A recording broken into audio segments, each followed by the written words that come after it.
Why do you keep calling me?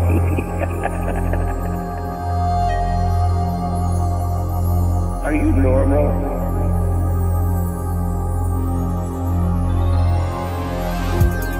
I'm the one that you call when you think of somebody else.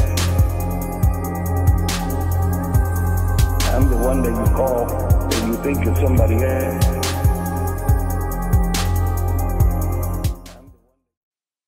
Hello? Hi, is it Robert Fromer? Yep. Sorry to bother you, Mr. Fromer.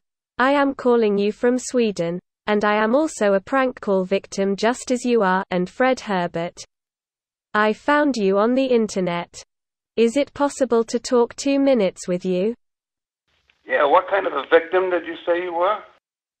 I am a prank call victim, and I researched all these things on internet, and found a forum that showed all the prank call victims, and I found you there, and your telephone number. Oh, you have to excuse my English as I live in Sweden. I commend you. You speak clearly enough. It's very difficult to change languages, I think. So you can understand my English, can you? Yes, mostly. If I don't, I'll ask you, that's all. I researched the internet, and I think you are called the Mystery Man.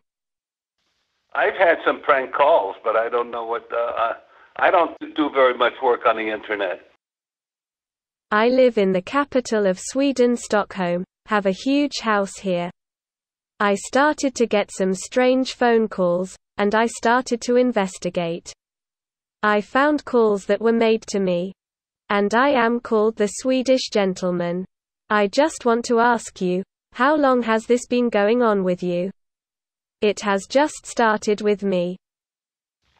Well, I don't have a total good recollection of the time frame, but I would say about 2 years ago, maybe 3 years ago it started. We got quite frequent calls that had a lot of foul language on it, things that... I could see on the internet that you have a connection with Fred Herbert. That's right. That's what the calls were related to. And actually, there is a person that lives in my community. Okay. And he knows about it also. I tried to call Fred first, but he did not answer, so I tried you next, and it says you are called the Mystery Man. The Mystery Man. Well, I'll tell you, sometimes I've treated it as a joke and joined it in the sense of humor. And then mostly I just started ignoring it. And I also used to get calls from someone, they said they were from England, and wanted to have conversations on philosophy with me. Oh, I see. Yeah. I had no interest in talking to anyone about, on the telephone about it. I understand. But the thing is, I am a victim myself, and if you search the Swedish Gentleman on the internet, you will find me and my calls.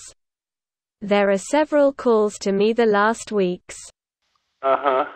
So what is your name? My name is Kenneth Hansen. Kenneth? Kenneth, that is right. Kenneth. So Kenneth, how can I put it?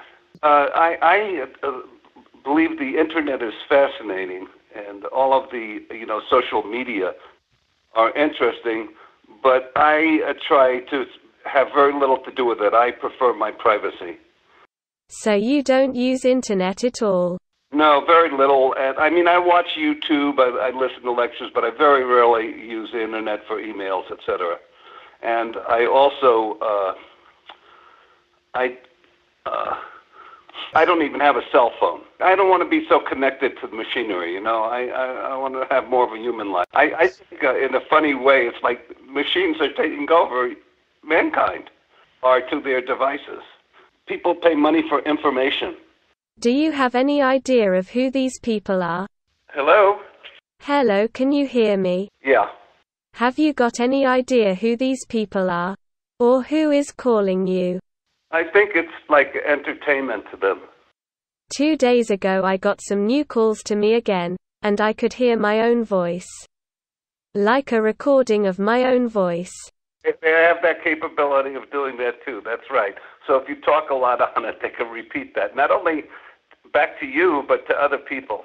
So, Kenneth, I'll give you a very good advice, I think, about it. The people who are playing these pranks, there's something they cannot control. Okay. Why is that? Are they schizophrenic or what? I don't think that's important. The reason, it's just what's going on. It's not important to know that it has any particular cause. People might have, debates about it, arguments about what the cause is. That's not. What's important is that they can't control your choice of how you take it. So, and there's no wrong way to take it. You could take it, become really interested in it. Like you seem a little interested in exploring it. That's why you're calling me. You could do that and explore it, like investigate it, etc. Get involved more. You could treat it like a joke and make fun with it. I have heard a lot of mystery man calls, and they are hilarious. They don't sound like harassment calls, but it sounds like they are completely obsessed with your voice or something. And they started with me too. That's funny. So that's what life cooked up for you, Kenneth. You said in a call that you were the mystery man, and just because you said that, they wanted you to be named the mystery man, haha. Yeah, probably. Yeah, I don't even totally recall it, but that I might say something like that And I think I said the same to them because I was angry about being the Swedish gentleman. That's funny. The angry Swedish gentleman. He ha ha ha ha ha ha. Americans have a view about Swedish men that they're emotionless. Borg, you remember that tennis player Bjorn Borg? He was like totally relaxed in the moment while he was an incredible player. Do you know who I'm talking about? Yes. Yeah, so I think Americans think of Swedish men like that they're very relaxed and calm and have no emotions. Men are like that, but it sounds like you have a lot of passion. Absolutely. They say that the Swedish people are kind of conservative. Yeah, I think like of that view, right. At the Danish that way, they think the Danish are more loose, more free. Are you in the United States? In California. In California? Whereabouts in California? In Southern California. I'm in a very nice location. I grew up in New York City, so I know a lot about city life. And when I came to California, I just loved this place. So you have not been living in California your whole life? I grew up in New York City. I see. That is interesting. Went to school back there, and I didn't leave there until I was like 29 years old. Came out to California. I see. I have never been in United States, but in many European countries. I would love to one day. Yeah, we've had many friends from Europe, from England, that come here. They really enjoy it. It's a very nice, comfortable place to visit. A lot of different kind of sceneries, different kind of cities. Nice countryside and nice cities as well, interesting places. Have you ever been to Sweden? I've never been. I've been to Europe. I've taken cruises down the Danube. I did a trip from St. Petersburg to Moscow, down the rivers. But I've never been like to Denmark or Sweden or Norway or maybe someday I will. It is very expensive here, and whenever we have tourists coming here, they get shocked. They won't come back. We have expensive gas, power, everything. So what is it to put the squeeze on the middle class? I am working hard with computers, 40 hours hard work a week, and am in the middle class. The rich are very rich, and the poor are very poor. That's happened in the United States as well. Maybe not as severe as it's happening in your country, but the middle class has gotten squeezed in all kinds of different ways, and there's a great separation between the very wealthy. There's a turmoil in the country right now about that because the people want to change, and the politicians haven't been exerting any real changes that will benefit. I am watching TV and Donald Trump. What do you think about the election? Who do you think will win? It's a joke. He's an entertainer. He's not a politician. He's got a couple of problems. Mentally ill. He has a terrible personality disorder. Uneducated. He doesn't know anything of any substance. Not in terms of ruling a country like the United States. He couldn't even run a city. He's a very good salesman, a con artist salesman. If he can't win, he'll say he's being cheated, or because he believes the only way to win is to cheat. Yes. A perfect example, if you know anything about psychology, of what's called projection. About everybody else, he's telling you all about himself. If he's calling you a liar, he's telling you he's a liar. Says you're crooked, like Hillary's crooked, he's saying I'm crooked. So you said you were a psychologist. Yeah, I'm retired. I think you are a specialist in watching people and their behavior then. So easy, he's so obvious. He's all of those things that you would make that diagnosis multiplied by 1,000. He's an incredible example. Sociopathic personality that has to win all the time, has to be recognized all the time. The guy has a bottomless pit for attention.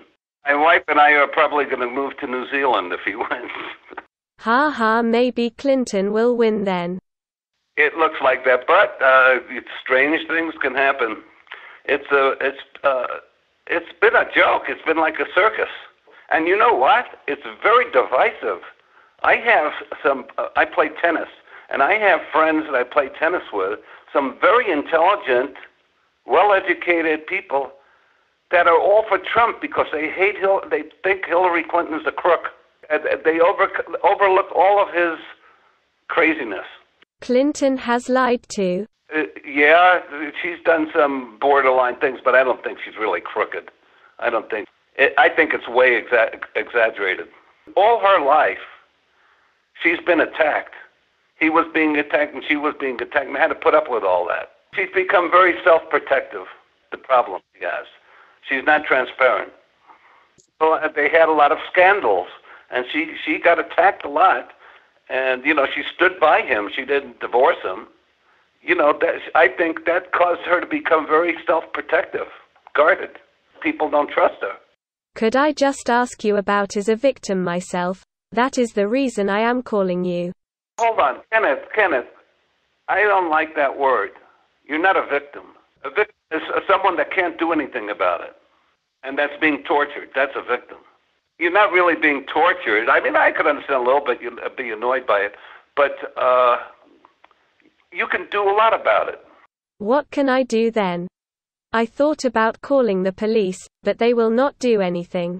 Look, no, that's correct. Look, the people that are doing this, one of the reasons they're doing it is so that you'll feel like a victim.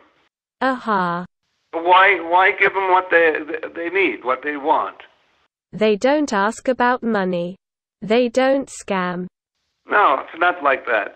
Look, I'm telling you, there's no wrong way to deal with it. You could play with it and have fun with it. You could ignore it. You could do whatever you want. Do it for fun. A part of your life. That's what's going on. Okay, I'm getting another call right now, so I have to take it. I'm the one that you call when you think you're somebody else. I'm the one that you call when you think you're somebody else. I'm the one that you call when you think you're somebody else.